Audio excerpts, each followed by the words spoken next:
Hi, everyone. Welcome to a new video podcast from ITS Verona's Italy team.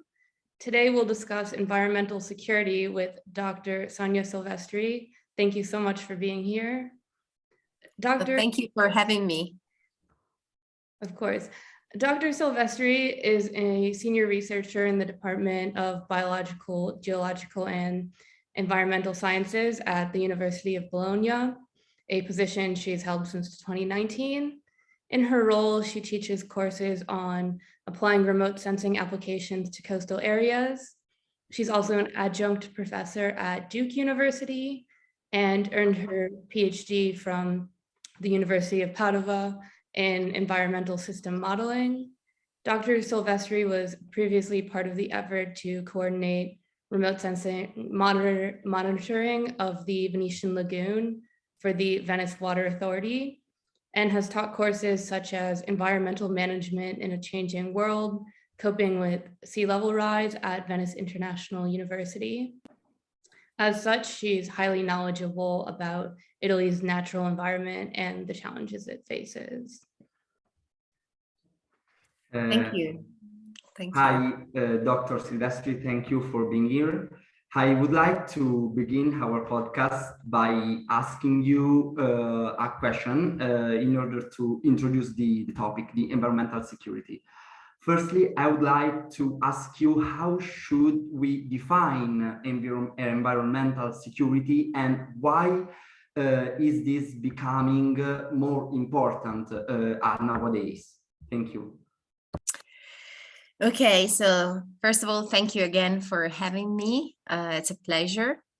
I think environmental security is a very important topic nowadays, because humans have always faced risks related to the environment, and so having a plan for coping with environmental risks in general is a key topic, especially today, because we are currently facing both natural and man-induced risks related to climate change, for example.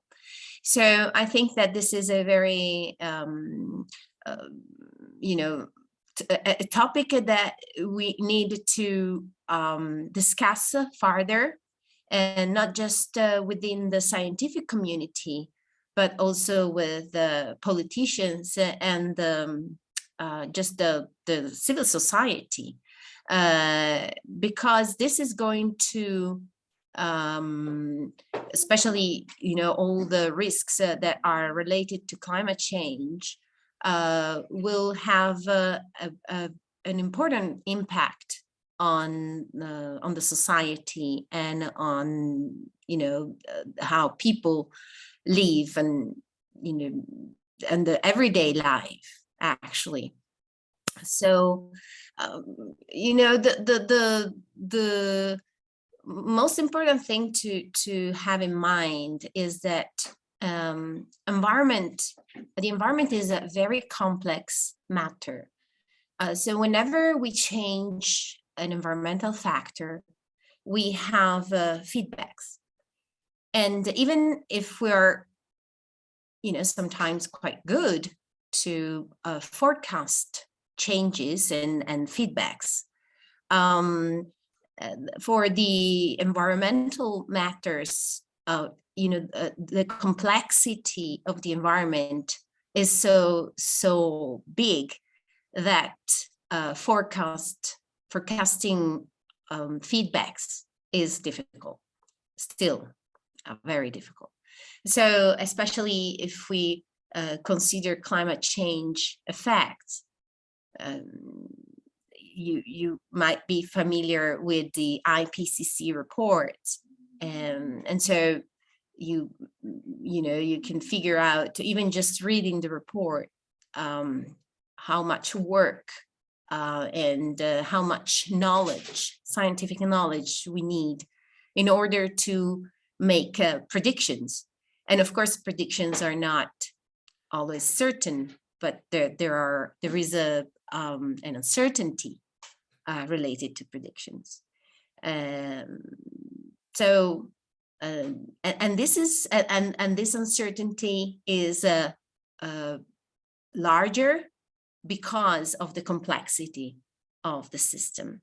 So environmental security is a topic that I think all the government should consider nowadays. Perfect, thank you. And to go more in detail in specific field, I would like to ask you what kind of threats Italy is facing to its environment and resources. That's it. So, I teach environmental sciences at the University in Bologna, and specifically my research topic is focuses on coastal areas. So I guess Italy is one of the, for sure, among the European countries, it is one of those that have the longest coastline. So in Italy, we have more than 7,500 kilometers of coastline. And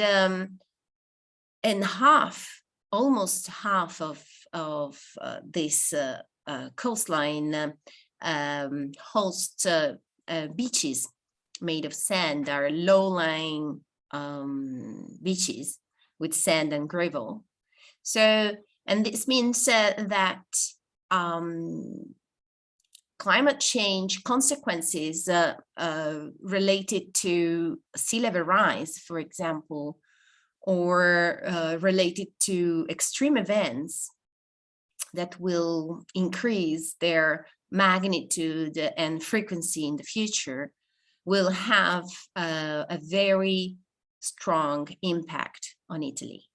And so I guess that this is one of the most important aspects that I think the Italian government should consider in terms of environmental risks and environmental security. Also because,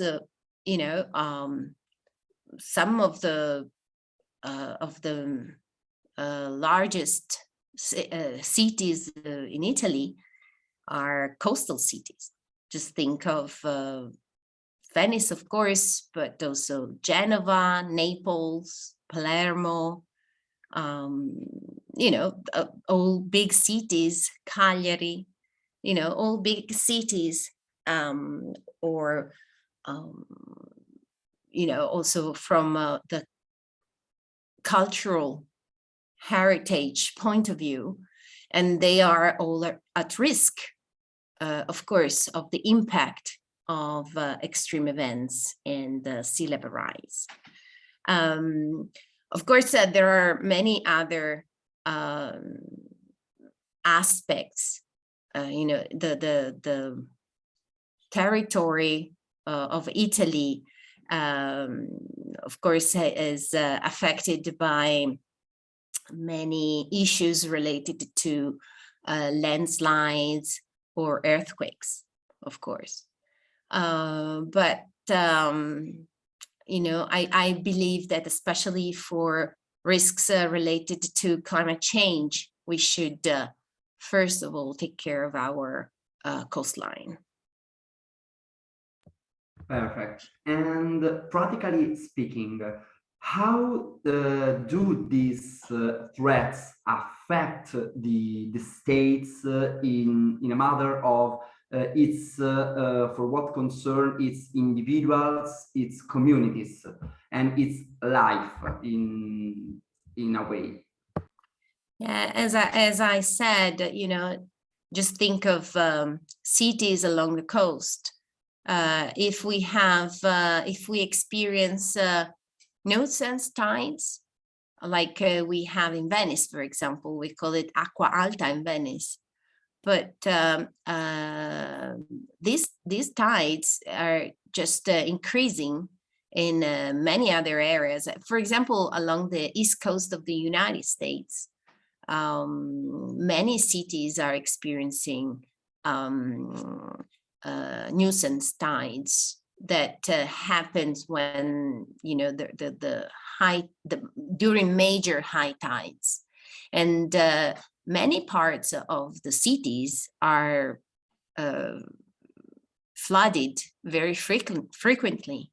I show my students, I like to show my students some photos of tourists, you know, walking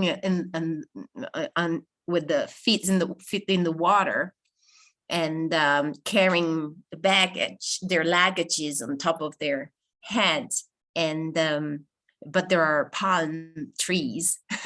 And in fact, those photos are not from Venice, but they are from Miami Beach. So in reality, you know, when I say that this is going to impact the everyday life, I'm referring to these types of you know, events that do not necessarily involve storm surges or extreme you know, situations like heat waves, or, you know, of course, these type of extreme events will increase both in the frequency and in the magnitude, but also, you know, simple high tides may affect our lives heavily, and more, you know, even more in the future. So just think of, you know, the storm surges that are affecting our coast already, exporting large amounts of sediments, for example. All these, you know, events will become more frequent, and we'll have to invest more money to, you know, keep our life similar to what we have had so far. Great, thank you so much. I was wondering if you could elaborate on some of the specific challenges that Venice specifically faces in regards to both its built and natural environment. Yeah, so, you know, I have been, I'm Venetian originally, so both part of my family are from Venice. So, and I had this great opportunity of working on the Venice Lagoon and in Venice for many years now. And Venice is famous for the cultural, social and cultural heritage, for sure. And if we,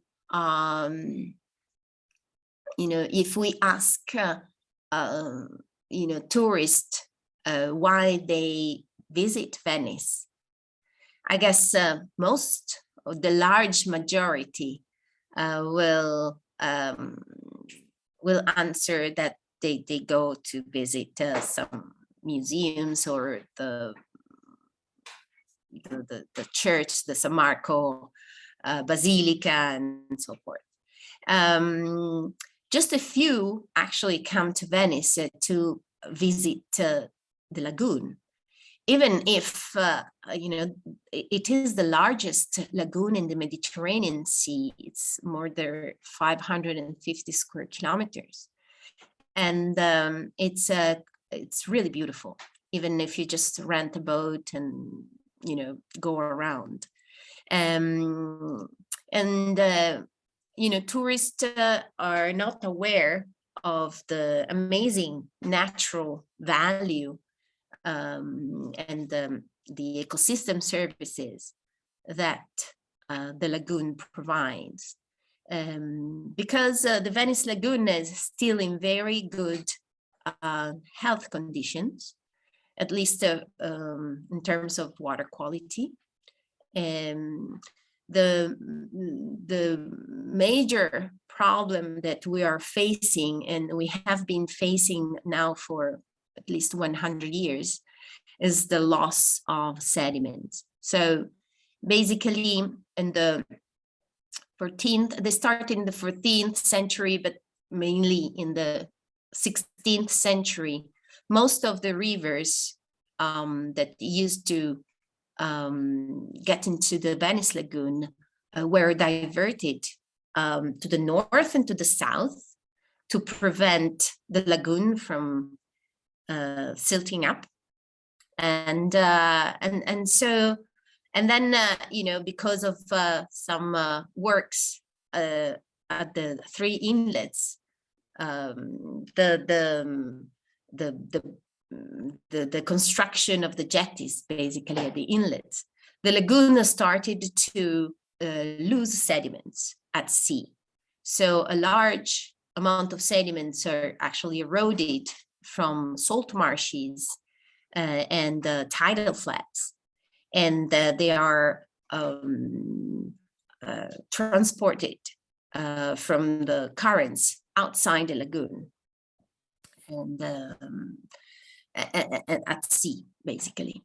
So the lagoon is getting deeper and deeper. We lost about 1 meter, if I remember well, on average of sediments for the distributed across the lagoon, basically.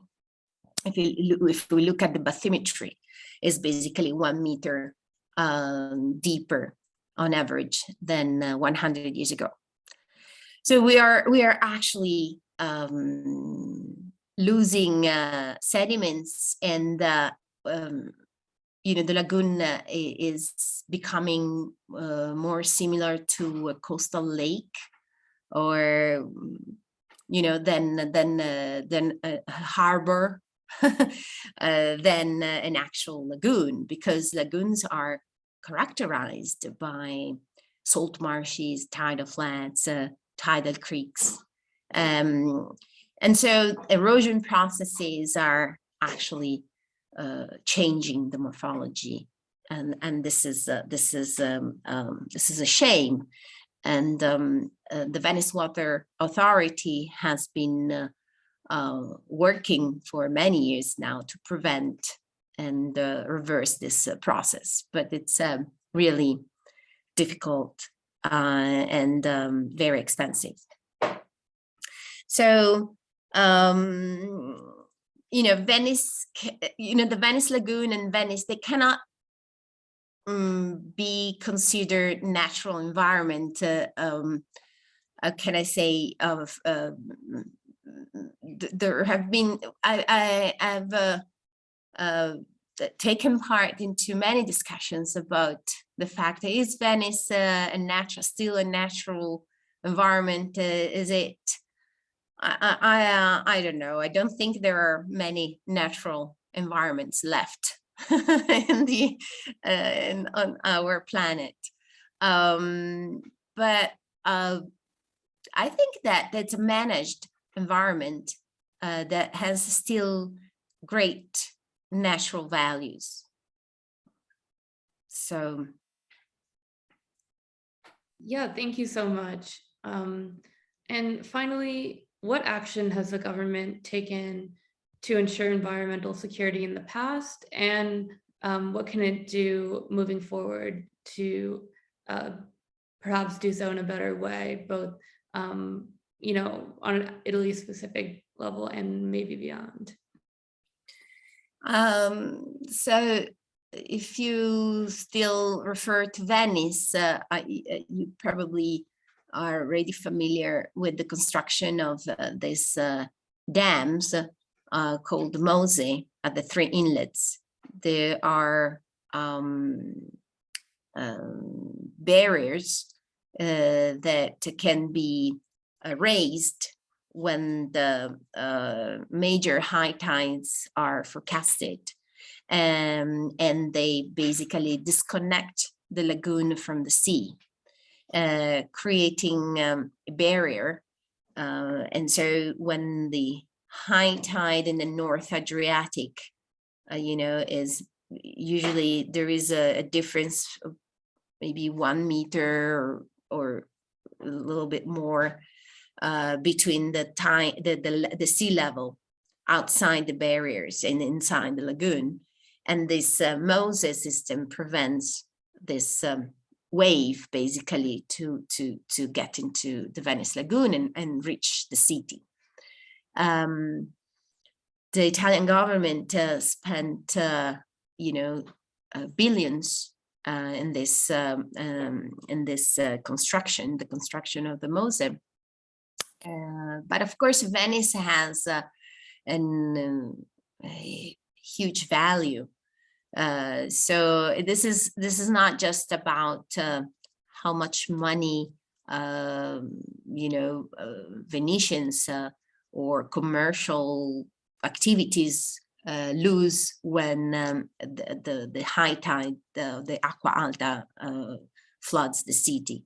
This is also about it's a sort of about the image that Venice and Italy gives to the world about the ability of preserving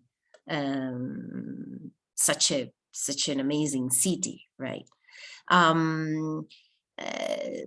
Of course, there are you know, positive and negative aspects about you know, disconnecting the lagoon from the sea.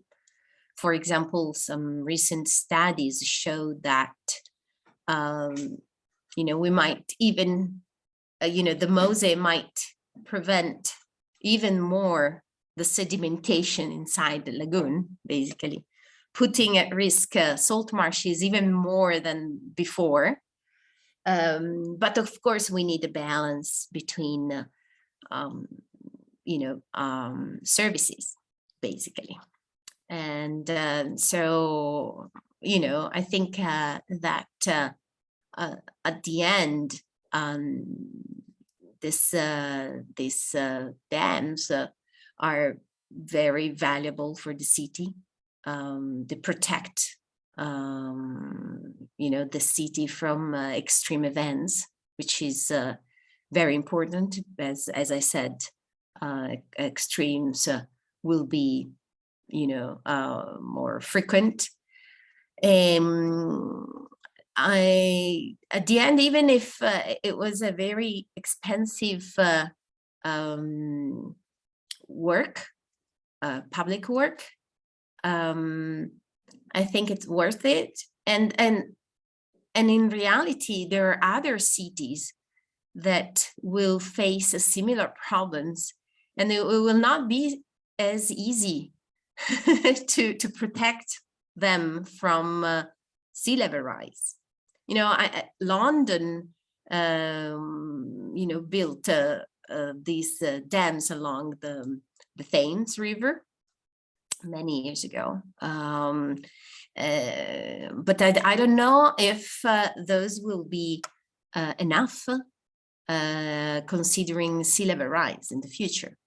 So other cities that already have structures similar to the Mose or are planning to build new structures like St. Petersburg, for example, or Tokyo. All these cities are already have or are going to build similar structures. So, you know, we will see many changes along our coast.